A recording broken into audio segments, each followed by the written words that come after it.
Yeah, I was pretty shocked as well. Hey guys, Mike Tendo here. I don't know, I'm speechless.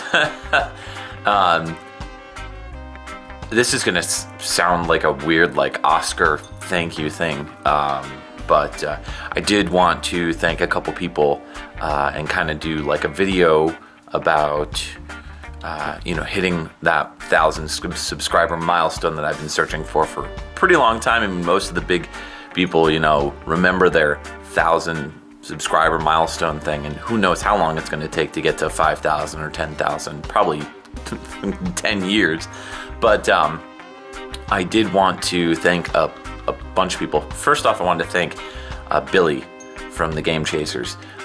He kind of made it possible to get over that edge of 1,000. I was sitting at about 900 something, and I knew it was going to happen eventually, but I didn't figure so soon. I guess he had watched the Castlevania 2 episode, he really liked it, so he was just like, hey, I'm going to give a shout out, which is awesome. I've been a longtime Game Chasers episode fan since probably season 1. So I've watched every episode twice. So it's really cool to see somebody that you've been watching for so long. And I've met him in person. All the Game Chaser guys are really cool, really nice guys, super funny. No, I obviously I didn't do this alone.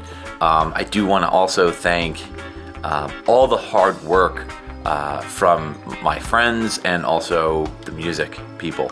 So I'll start with my friends first. My friend Scott, he's been there pretty much since the beginning, helping me out with lighting, directing, props. I mean, you name it, he's been there. So really appreciate that.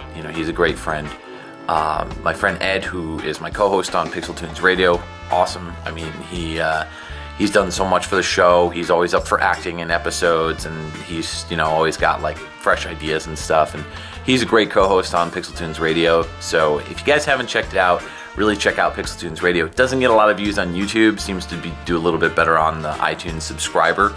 But give us a listen. If you're kind of wondering, and you're probably about to see another episode come out any second, or it already came out. Basically, it's a video game music podcast, which I know you're like, ugh. But, we try to keep it fun and ridiculous and zany. And we talk a little bit about the composers. We try to give you some knowledge, all the while trying to entertain you as well. So, it's definitely a love labor project. It's not something that's like a one and done sort of thing. It's going to be around for a while. So check out the Pixel Tunes Radio videos when you can. Just throw them on in the background, or if you want to watch, there's not really much to physically watch other than the art and the covers of the games and stuff. But we have a lot of fun putting it together, and it's a good time. So check out Pixel Tunes Radio if you want to laugh. What else? Want to thank my friend Brian. He's been an amazing, funny, ridiculous actor who is really good. He's surprisingly really good, and he's a lot of fun to work with, and he's always up for being in videos, which is great. And most of the comedic stuff that you see in my videos, when Brian's in them, come from Brian just being ridiculous or zany, like in the Undercover Cops episode when the gun goes off. I added the gun flash or the gun muzzle, but that was all him. So there's some stuff that you don't put in the script that you'll have your actors or your friends come and do, and it just makes the episode so much better. So those guys are all great. Anybody else who's been in an episode or helped direct, like my friend Justin, a couple other people have helped us out with lighting. Justin's girlfriend Ariel, and of course my girlfriend Patty, who was in the Wolverine's Rage episode. So she was a trooper helping me out. So that's going to cover it for friends. And then for music, I really wanted to thank, again, I don't know why this is sounding like a Oscar speech, and they would have pulled me off by now anyways. But the music people that have been working music for me, remixes, for the past 3 years, awesome guys. Nickel Punk specifically did remixes for me for a year and a half. The dude seriously helps me out with almost every single episode. for the first season and then a little bit into the second. So I really appreciate his work, and he still to this day lets me use some of his music as kind of like a, hey, check this guy out. So you should really check out Nickelpunk. He's awesome. www.nickelpunk.com. Now there's a couple others. Michael Resner, he goes by Nestrogen. Really cool guy. Loves to do like really awesome heavy mixes, like all really crazy zany Game Boy stuff. So super talented, very cool guy. You could check him out. Basically go to Facebook, type in Nestrogen. It's like estrogen, but had an N, like Nintendo. So really cool guy. Always helps me out when I'm in a pinch for music. Jason Doss. He is a remixer that goes by the name of Square Therapy, and you can check him out. Same thing, go on Facebook and look up Square Therapy. He does remixes for me as well. He's done a bunch, so he's been there for a while now too, and he does some fantastic work for me as well. There's another one, Carter Riley. He is a remixer as well. I can't remember his name, his like nickname. He is always up for helping me out in a pinch, which is really awesome, because if I'm like, I need a remix like right now, he'll hook me up. So these guys pour their heart and soul for free. Like, I don't make any money from the show at all. $0. I don't advertise for it at all, other than, I'm part of the Gamester 81 network, so I advertise for it on there. And I do put my videos up on Screw Attack and Retroware. And Retroware guys have been really awesome about, pretty much favoring, my videos like almost every single time, and putting them up unfeatured. So I really want to thank Retroware as well, because they've been immensely helpful. And Screw Attack helped out too. I think 2 of my videos they posted, and Retroware actually even posted one of my videos, the Midnight Resistance, as user video of the week, which is awesome, really cool. So a lot of those guys have been really awesome. I've met a lot of them in person. They're all really cool people. So it's nice to see recognition for the work that you put in, because this is not, none of us make any money off this. This is all labor of love, and this is all like, hey, we want to do something, to kind of make a review and make it special. So all the hard work that goes in, all the countless hours that go into the music production, I don't deal with that. I just tell them, hey, this is a song, can you remix it for me? And they're like, done. So they probably spend countless hours, I would say at least 10 to 15 hours, possibly more, working on a song, maybe less, who knows? I really don't know. But the fact that they're able to, boom, boom, boom, boom, put out these videos or these music songs is awesome. So I really do appreciate all the hard work that they do. Myself, I put in anywhere between 8 to 20 hours minimum on a Dude You Haven't Played This Game episode. Yeah, it's a lot of time. So to kind of give you a little bit of background for how it works, and this isn't really like a behind the scenes sort of thing, it's more of like a, hey, this is how much work I put into this show.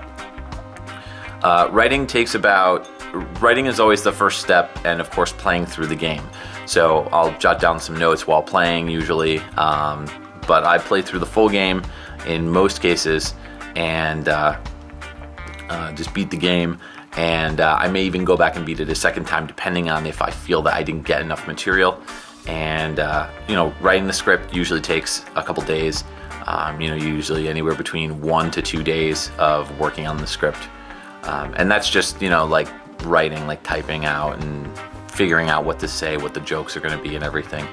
The gameplay capture footage, of course, is captured through it, depending on what I use. I've been using systems lately because I did get, my girlfriend was nice enough to get me an Elgato capture device for computers. So I've been using that because it looks better. You'll notice in the Castlevania 2 review, some of the video footage is like off. It's like a lot more, like it's a little bit blurrier and fatter, like stretched out. Those are all the original video clips that I took for that episode 0 that I talked about of Dude You Haven't Played This Game. So just a little trivia tidbit for you. I've always wanted to do a Q&A, which maybe I will someday instead of like yammering on right now. But anyways, the physical, like, you know, acting and all that stuff, the live action stuff, as I call it, LA live action, all that stuff is usually about 2 to 3 hours minimum. And then the editing is the longest process. That's the part that takes about 8 hours approximately, sometimes more. And I, of course, spread it out and everything. But it's a lot of work. And so it is nice to get some recognition once in a while for all the hard work that you put in. And clearly, Billy saw that. Clearly, all the other people who have liked the show and subscribed, the Retro Liberty guys, all of them, they're all really cool people. So I do want to thank everybody. And without further ado, I would like to announce the winners to the 1,000 subscriber contest. So way back, like almost a year ago, when I was at about 500 subscribers, I said, hey, I'm going to do a 1,000 subscriber giveaway. It's going to be 3 Amazon gift cards, or 3 Amazon gift certificates, whatever you want to call them. So I'll be giving those out to people. So I'll be messaging the people that I'm about to list off. So here we go. All right, so I went ahead and picked 3 randomized people through the whole randomized dice roller, which doing that with over 1,000 people is pretty ridiculous. So here we go. So the 3 people, I'm going to be reading off the computer screen because I wrote them down. Here's the winners. Ninja Bear Hug, Sega 16, now it's technically Sega-16, and FM Flame Ninja. So congratulations, you 3 are the winners of the $5 Amazon gift card. Now, I have been in situations before where people decline the gift, or they're like, I don't really need it, or I don't live in America, so I can't accept it, or something weird like that. If you can't accept it, that's totally fine. When I send you a message, just let me know when you decline it. I'll pick a new winner and send out, like, you know, something on Twitter or something like that, just to kind of let everybody know that, you know, one of the people declined. If you accept the reward, just answer back my email. I'll try to have your prize to you within a couple days, most likely by the end of the weekend or beginning of early next week. That's gonna pretty much do it for me. I did want to do a game room tour. That'll be up next. I'm going to film it now, and because I do want to split up this video because it's getting pretty long. So again, thank you very much for supporting the show, and I'll see you soon.